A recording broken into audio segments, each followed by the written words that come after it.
Bismillah, walhamdulillah, wa salatu wa salamu ala rasulillah. Dear brothers and sisters in Islam, Assalamu alaikum wa rahmatullahi wa barakatuh.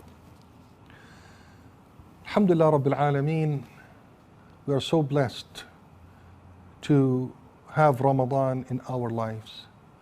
Ramadan, as Allah subhanahu wa ta'ala willed for it to be, is a month of revival and restructuring of your life, where, as we said in previous episodes, you get a chance to restructure and rebuild your physical ability, your body, rebuild your spirituality, your iman, your closeness to Allah subhanahu wa ta'ala, and develop and rebuild your ability, your willpower and your mind power to be productive and successful in dunya and in akhirah, inshaAllah. Today's episode is focused on a very, very special gift in Ramadan that Allah subhanahu wa ta'ala gave us, and we can't thank Him enough for it, which is Laylatu Alqadr, the night of the status. Al-Qadr means the status. Well, there are other explanations talking about Al-Qadr, the power, or the night of power. But I want to focus today on the meaning of Laylat al-Qadr, the night of status. What does the night of status mean? The chance for you to elevate your status. Allah subhanahu wa ta'ala elevated the status of our ummah by giving us this special night. The night that's khayrun min alfi shahr. It's a very special gift and very special status to Ummah al-Islam to have this night. And by you taking advantage of it and making the best of it, you definitely, bi'idhnillah ta'ala, elevating your status and getting closer to Allah subhanahu wa ta'ala. Throughout Ramadan, you have practiced the real discipline and willpower. You have changed your body by changing your eating habits and eating healthy, and fasting to cleanse your body. You have practiced the true meaning of taqwa that Abdullah ibn Mas'ud radiyallahu anhu wa ardah described haqq taqwa, the real taqwa, by telling us, ittaqullaha haqqa tuqatih, practice taqwa, be mindful of Allah subhanahu wa ta'ala. And we said that taqwa is the protection and the shield that you build around you to protect you from anything harmful. This is taqwa. Ittaqullaha haqqa tuqatih, be mindful of Allah subhanahu wa ta'ala to build your protection from everything harmful. How do we achieve it? أن يطاع الله فلا يعصى. To obey Allah subhanahu wa ta'ala and never disobey Him. Imagine you being in a state where you never disobey Allah subhanahu wa ta'ala. Definitely not easy. وَأَن يُذْكَرَ فَلَا يُنْسَى, and to continuously remember Allah subhanahu wa ta'ala and never forget Him for a split of a second. Definitely not easy. وَأَن يُشْكَرَ فَلَا يُكْفَرْ, and you thank Allah subhanahu wa ta'ala by your tongue and by your action, and not do anything that will go against thanking Allah subhanahu wa ta'ala and make you an unthankful person. It's definitely not easy. But with the blessing of Allah subhanahu wa ta'ala, you will realize that this is doable in Ramadan while fasting. Allah subhanahu wa ta'ala is giving you a chance to achieve haqq taqwa. Look at the elevation. Now we're talking about elevating your status, right? So starting with Ramadan, from the first day you stop eating, you start doing more salah, you start doing more dhikr, you start doing a lot of things, and then you're reaching haqq taqwa. You're reaching a status where أن يعبد الله فلا يعصى. And inshaAllah, during fasting, you're very alert and very aware. In Ramadan, if you're fasting, so you're aware and you're alert, then you're not going to commit sins because you're fasting. You don't want to spoil your fast. So people are usually aware. A mistake is a mistake, we're not going to talk about it. But even mistakes is difficult to happen in Ramadan because you're physically and mentally and spiritually, I don't think anybody forgets that they're fasting in Ramadan. because your stomach will never let you forget. You're always aware that you're fasting, right? So by being in that continuous state of readiness, you're always in a state of ta'ah, inshallah, in Ramadan. Also, you're always in a state of remembrance. You always remember Allah subhanahu wa ta'ala because you're remembering that you're fasting. You're remembering a ibadah, which is siyam. That means you're not forgetting al-ma'bud, Allah subhanahu wa ta'ala. So in a state of continuous state of ibadah throughout your fasting, your day, till sunset, you're continuous. In that period, you taste the beauty of being at a level of status of haqq al-tuqa, remembering Allah subhanahu wa ta'ala. وَأَنْ يُشْكَرَ فَلَا يُكْفَرْ, and you're always thanking Allah subhanahu wa ta'ala. If you understand, and this is the importance of knowledge here, you understand that your fasting is so beneficial to you. You're understanding that Allah subhanahu wa ta'ala gave you this gift of siyam. You're benefiting at all levels. You're benefiting in your physical body, you're benefiting in your soul, you're benefiting in your mind, you're benefiting in everything. Once you realize that this is all a gift, you will be in a continuous state of gratitude and thanks to Allah subhanahu wa ta'ala for this great gift. So you're raising, as you move through Ramadan, you're elevating your status to have this great haqq al-taqwa, great taqwa, level of taqwa, level of being mindful of Allah subhanahu wa ta'ala, being protected against sins, against anything harmful by practicing and by doing your siyam. And then at the end of Ramadan, what do we reach?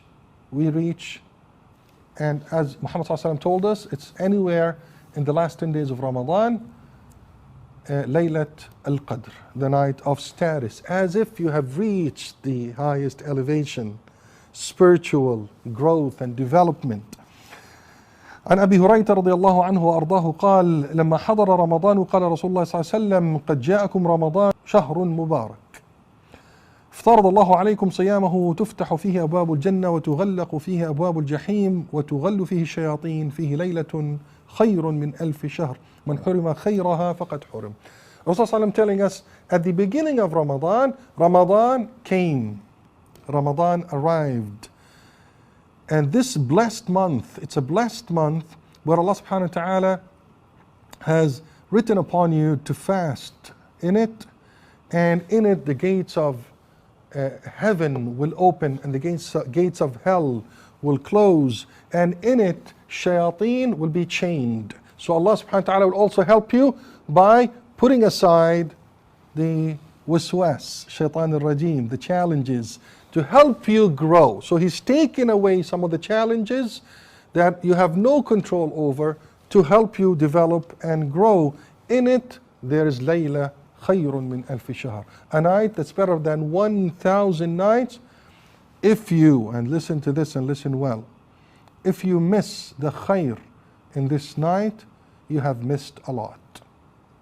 So we don't want to miss the khair in it. How do we miss the khair in it? If we're not practicing the development and the discipline and the change and the transformation throughout the 20 nights or 25 nights or 26 nights in Ramadan, if we don't train ourselves, we're not going to be able to take advantage of Laylatu Alqadr. So Allah's given you subhanahu wa ta'ala a chance to develop so you can get the best benefit out of Laylat Alqadr. In the following hadith, Rasulullah ﷺ told us, من قام ليلة القدر إيمانا واحتسابا غفر له ما تقدم من ذنبه. If on Laylat Al-Qadr you stay overnight praying, doing dhikr, reading Quran, knowing in your heart that, oh Allah, I've done my best, I'm right here, and I'm seeking your help, your forgiveness, and your blessings, غُفِرَ لَهُ مَا تَقَدَّمَ مِنْ ذَنْبِهِ, all your past sins will be forgiven.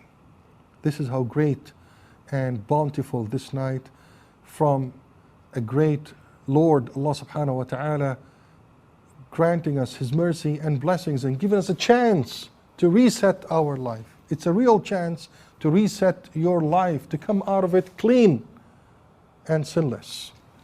So if you don't take advantage of it, you have lost a lot. عن عائشة رضي الله عنها وأرضاها كان النبي صلى الله عليه وسلم إذا دخل العشر شد مئزره وأحيا ليله وأيقظ أهله. Ummuna Aisha رضي الله عنها told us that Rasulullah صلى الله عليه وسلم, in the last 10 days of Ramadan, in an effort to seek Laylatul Qadr, he was very active. He would be ready, shadda mi'zara, a form of being ready. So you're always in a state of readiness. وَأَحْيَا لَيْلَةً, and he doesn't sleep at night, with the ibadat, with the ta'at, with the Quran, with the qiyam, with the salah. وَأَيْقَظَ أَهْلَهُ, not only him, and he made sure that his family are with him in Laylatul Qadr in the last 10 nights of Ramadan. Make sure you're energetic, you're ready, you're serious about reaping the benefits of Laylatul Qadr, following the footsteps of Muhammad sallallahu alayhi wa sallam. كان رسول الله صلى الله عليه وسلم يجتهد في العشر الأواخر ما لا يجتهد في غيره. He used to be very energetic in the last 10 nights of Ramadan, more than the rest of Ramadan, as narrated in the hadith as well by Ummuna Aisha radiyallahu anha wa ardaha. And we all know what Allah subhanahu wa ta'ala told us about Laylatul Qadr. إِنَّا أَنزَلْنَاهُ فِي لَيْلَةِ الْقَدْرِ لَيْلَةُ الْقَدْرِ خَيْرٌ مِّنْ أَلْفِ شَهْرٍ تَنَزَّلُ الْمَلَائِكَةُ وَالرُّوحُ فِيهَا بِإِذْنِ رَبِّهِمْ مِنْ كُلِّ أَمْرٍ سَلَامٌ هِيَ حَتَّى مَطْلَعِ الْفَجْرِ. Allah subhanahu wa ta'ala elevated the status of this night, made it a very, very special night and a very special gift to Ummah Muhammad sallallahu alayhi wa sallam. Don't be a loser and not take advantage of this night and not accept the gift that Allah subhanahu wa ta'ala has given us. In this night, why is it so special? Because the Quran al-Kareem was revealed. Al-Quran al-Kareem was revealed in this night, our huda, our guidance. Huda lin-nas, for all humanity, especially for sure the ones that follow it. It was revealed, the last word of Allah subhanahu wa ta'ala, the last revelation of Allah subhanahu wa ta'ala was revealed in that night. تتنزل الملائكة في هذه الليلة والروح. In this night, again, part of the special status of this night, what happens in this night? تتنزل الملائكة والروح, أي جبريل عليه السلام, ينزلون من كثرة الرحمة وكثرة البركات. The angels with Jibreel alayhi salam, a special convoy, a special delegation, descends upon us in Laylatul Qadr. Can you imagine? You're up praying and you're up energetic and determined to make the best out of this night, and Allah subhanahu wa ta'ala sends you a special delegation to greet you. Al-Malaika al-Kiram and Jibreel alayhi salam. Jibreel alayhi salam, after the end of al-Wahi, never came and never comes down to earth except in Laylatul Qadr. Imagine how special this night is. Every year in Laylatul Qadr, Allah subhanahu wa ta'ala sends this noble delegation headed by Jibreel alayhi salam. For whom? For those that are ready to accept this honor and this status. Can you imagine being fi hadrat al-malaika wa hadrat Jibreel alayhi salam? Can you imagine being in this night and these noble malaika al-kiram surrounding you, and Jibreel alayhi salam himself that came down with the Holy Quran, he's coming down in Laylatul Qadr to honor you, ya mu'min, who wants to take advantage of Laylatul Qadr. Now we see that Laylatul Qadr is a night of very, very elevated and high status, night of the revelation of the Holy Quran, night of the very special noble delegation of al-Malaika with Sayyidina Jibreel coming down to greet you, night where Allah subhanahu wa ta'ala will set special gifts for those that are up to take advantage of it. Make sure you don't lose it. Make sure you don't waste it. Make sure you're not up doing something that you're not supposed to do. Make sure you're ready, you're rested, you're energetic, so you can take the best advantage of Laylatul Qadr. We ask Allah subhanahu wa ta'ala an yuballighana Laylatul Qadr. We ask Allah subhanahu wa ta'ala to accept our siyam and our qiyam. We ask Allah subhanahu wa ta'ala to give us the power and the energy and the patience to make the best out of this Ramadan, to help us transform ourselves, to be better versions of ourselves, to reach a high status of iman. This is what we're seeking, and high status of a closeness and degree of closeness to Allah subhanahu wa ta'ala. Allahumma ameen, Allahumma ameen, Allahumma ameen. Wassalamu alaikum wa rahmatullahi wa barakatuh.